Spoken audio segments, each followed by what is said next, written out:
Welcome to the Type S Garage. I'm Isaac with Type S, and today we're going to show you the Elevate 7-inch LED chase light.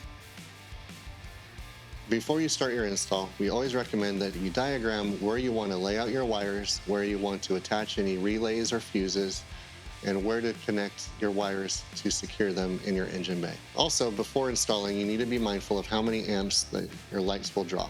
When installing any type of wiring inside your engine bay, we always recommend that you stay away from moving parts and sources of heat. Cable ties are also great for securing your wires out of the way. This is how you wire your Elevate 7-inch chase light. Before attaching your lights to the wiring harness, let's review the pigtail that comes with our off-road lights. You'll notice there's 4 different wires attached to this pigtail. Each wire will access a certain function of the light, so choose what function you want to control with your wiring harness. If you want to control multiple light modes, we recommend you taking a look at our 2-light wiring harness that comes with a wireless remote control. That product will allow you to control 2 light modes. Or you can use the LYNX switch panel and power hub. The switch panel and power hub will allow you to attach all 4 of these wires to one power source and allow you to control each light mode individually. These are the tools you'll need to complete your Elevate lighting install: nitrile gloves, socket wrench, cable ties, wire cutters and crimpers, electrical tape, and depending on your build, you may need extension wire. Please reference your user manual for all the wiring sizes. The Elevate lights come with a pigtail that includes 4 wires: black, red, blue, and white.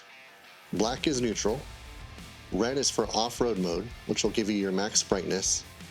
Blue is for auxiliary mode, which is reduced brightness suitable for on-road use. And lastly, we have the white wire. The white wire is for your DOT parking, clearance, or identification modes. Prep your wires and make sure you have adequate copper showing. These wires are going to have to go into a male spade connector. Insert the sleeve first, and then connect the male spade connector. Make sure you crimp tightly so that the wire stays secure to the spade connector.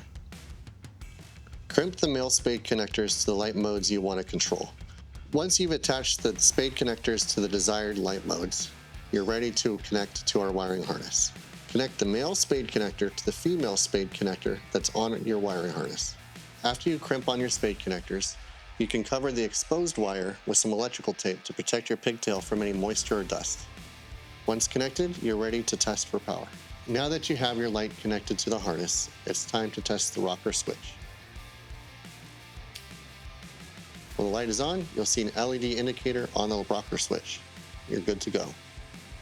If you decide to power it through the LYNX system, you can then control on and off through the LYNX keypad inside the vehicle, through the Type S LED app on your phone, or through CarPlay in Android Auto.